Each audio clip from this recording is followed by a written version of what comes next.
अस्सलाम वालेकुम friends, NTS guys तरफ से आपको अपने चैनल में वेलकम करता हूँ। फ्रेंड्स, वंस अगेन ये जो लेक्चर है अब इसमें मैंने इंक्लूड किया है SST बायोकेमिस्ट्री के कुछ MCQs।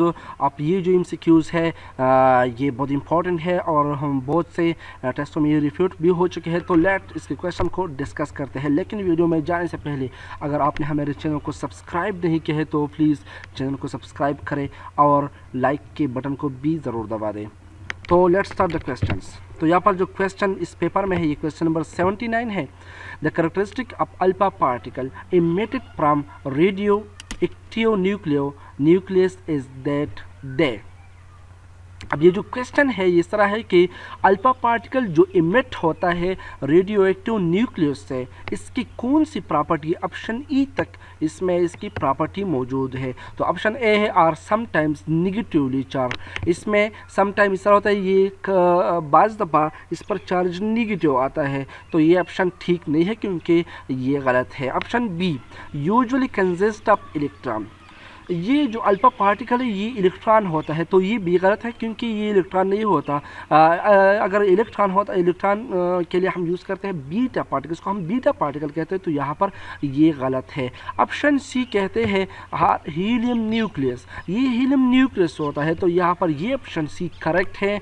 Alpha particle actually helium nucleus होता है। अगर हीलियम से इसके जो लास्ट शेल में 2 इलेक्ट्रॉन है उसको रिमूव किया जाए, इस पर डबल पॉजिटिव चार्ज आता है, तो इसी को हम क्या कहते हैं, हीलियम न्यूक्लियस, और ये एक्चुअली अल्फा पार्टिकल होता है। तो यहाँ पर ऑप्शन सी करेक्ट है।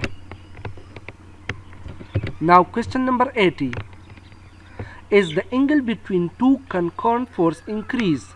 अगर दो कंकरेंट फोर्स के दरमियान एंगल इंक्रीज होता है, the magnitude of their resultant is, इसका मैग्नीट्यूड क्या होगा। ऑप्शन ए कहता है इंक्रीज होता है, ऑप्शन बी कहता है decrease and then increase, option C increase and then decrease, remain the same, decrease only. तो लेट मी ये आपको फिगर के जरिए आपको समझाना चाहता हूँ कि यहाँ पर आप इसको किस तरह आप समझ सकते हो। तो यहाँ पर ये है वो फिगर, ये है F1 जबकि ये है F2, टू कंकरेंट फोर्स है, इसका कॉमन पॉइंट यहाँ पर ही ये पॉइंट है।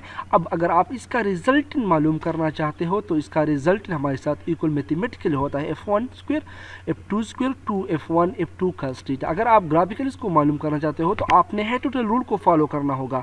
अब यहाँ पर अगर आप एंगल को, यहाँ पर ये थीटा है, अगर ये थीटा इंक्रीज होता है तो आप यहाँ पर एंगल 90 पुट कर दो। इंक्रीज का मतलब अगर आप 90 यहाँ पर फुट करते हो तो यहाँ पर ये cos 90 0 के बराबर होगा। अब अगर ये 0 के बराबर हुआ इट मीन ये फैक्टर जो इसके साथ ऐड हो रहा है ये इक्वल टू 0 हो गया। अगर ये दोनों का जो सम है ये 10 के बराबर है और ये 2, तकरीबन हम इसको 2 लेते हैं, तो तब ये 12 होगा। अब इस सूरत में अगर ये 0 हो जाएगा तो ये 10 रह जाएगा, तो इट मीन ये रिड्यूस हो गई। तो अगर हम यहाँ पर एंगल थीटा को इंक्रीज करते हैं तो ये फैक्टर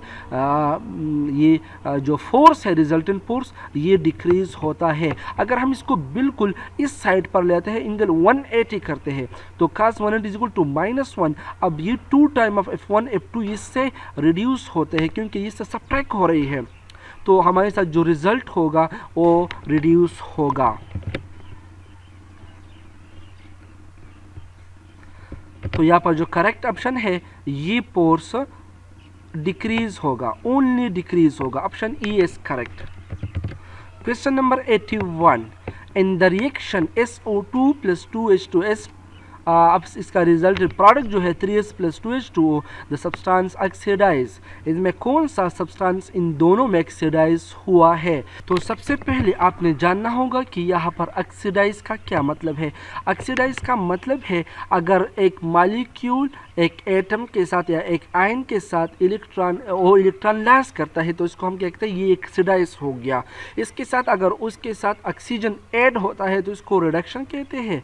अगर ऑक्सीजन इसको ऑक्सीडाइज कहते हैं, अगर ऑक्सीजन से रिमूव होता है इसको रिडक्शन कहते हैं। तो यहाँ पर अगर आप इस पर गौर करते हो तो यहाँ पर ये SO2 + 2H2S में यहाँ पर अगर आप देखते हो तो H2S के साथ ऑक्सीजन ऐड होकर, इससे हाइड्रोजन के साथ ऑक्सीजन ऐड होकर H2O बनते हैं, तो इट मीन H2S क्या हो गया, ये ऑक्सीडाइज हो गया। तो यहाँ पर करेक्ट ऑप्शन है option D. Now question number 82 the process of diffusion is very fast in, process of diffusion in option में कौन इसमें डिफ्यूजन ज़्यादा फास्ट होते हैं? तो ऑप्शन ए कहते हैं यहाँ सॉलिड में ज़्यादा होते हैं, ऑप्शन बी लिक्विड में, ऑप्शन सी गैस और ऐसा कोहेरेंट कंपाउंड, आयनिक कंपाउंड में। तो याद रखना जो डिफ्यूजन होता है ये गैसेस में ज़्यादा होता है, तो यहाँ पर ऑप्शन सी करेक्ट है। Question number 83, noble gases do not react with other element because. अब नोबल गैसेस जो जिसको हम नोबल गैसेस जो हमारे साथ हीलियम, नियान, आर्गन, क्रिप्टॉन, जीनन, इसको हम नोबल गैसेस कहते हैं। ये जो नोबल गैसेस है ये दूसरे एलिमेंट के साथ रिएक्ट नहीं करते। इसका वजह क्या होता है? तो ऑप्शन ए है they are not found in abundance, इसके जो अबंडेंस है ये ज़्यादा नहीं है, इसके साथ ये मोनोटॉमिक गैस है, ये भी ठीक नहीं है। The size of their atom are very small, इसका साइज स्मॉल है, तो ये भी ठीक नहीं है। ऑप्शन डी कहते हैं दे हैव कंप्लीटली फेयर्ड ऑफ, इसका जो लास्ट शेल ये कंप्लीटली फेयर्ड ऑफ है, स्टेबल इलेक्ट्रॉन शेल, अब इसका जो शेल है ये भी स्टेबल है, तो देयरफॉर ऑप्शन डी यहाँ पर करेक्ट ऑप्शन है। नाउ क्वेश्चन नंबर 84, अब क्वेश्चन नंबर 84 है आप the 4 atom depicted here depicture here which has the highest electron affinity.